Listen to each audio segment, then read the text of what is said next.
Beginilah di sebalik proses sebelum barang ini sampai ke customer. Mungkin di sini ada yang hanya nampak barang ini sampai dengan selamat, tapi tidak nampak bagaimana ianya bermula Langgo. Setiap penghantaran ada kisah yang tersendiri. Sebelum barang ini bergerak di atas jalan raya, banyak tangan-tangan yang bekerja, banyak tenaga yang dikeluarkan, dan banyak masa yang dikorbankan.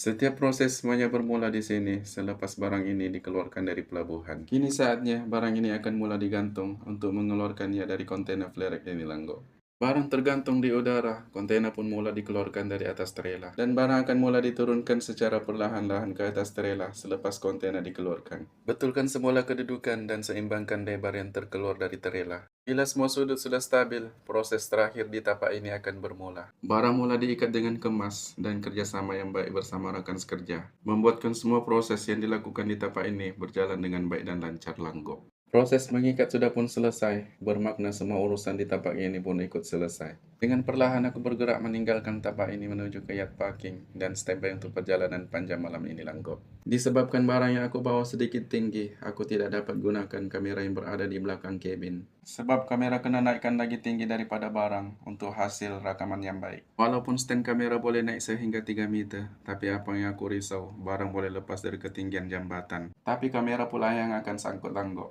Kini tiba di waktu malam, perjalanan aku yang panjang akan bermula. Dan destinasi aku kali ini menuju ke Kulim yang berada di selatan negeri Kedah. Bersempadan langsung dengan negeri Pulau Pinang di Bukit Mertajam.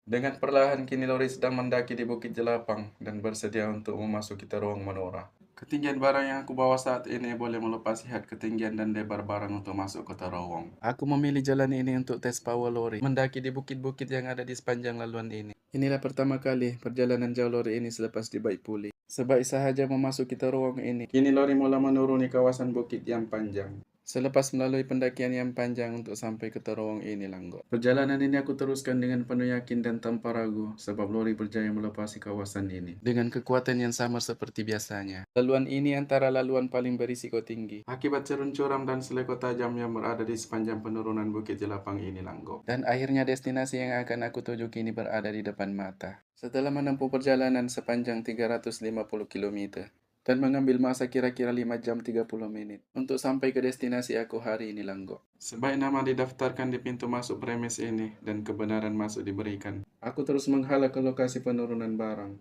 Dan di tapak inilah segala usaha sepanjang perjalanan akan diterjemahkan menjadi satu penghantaran yang sempurna Langgo. Proses menurunkan muatan akhirnya selesai. Kini barang mulai dikeluarkan dari kotak peti. Dan inilah permulaan kepada proses seterusnya. Komponen yang dihantar kini bersedia untuk dipasang dan disatukan dengan bahagian yang lain. Sebelum dia mulai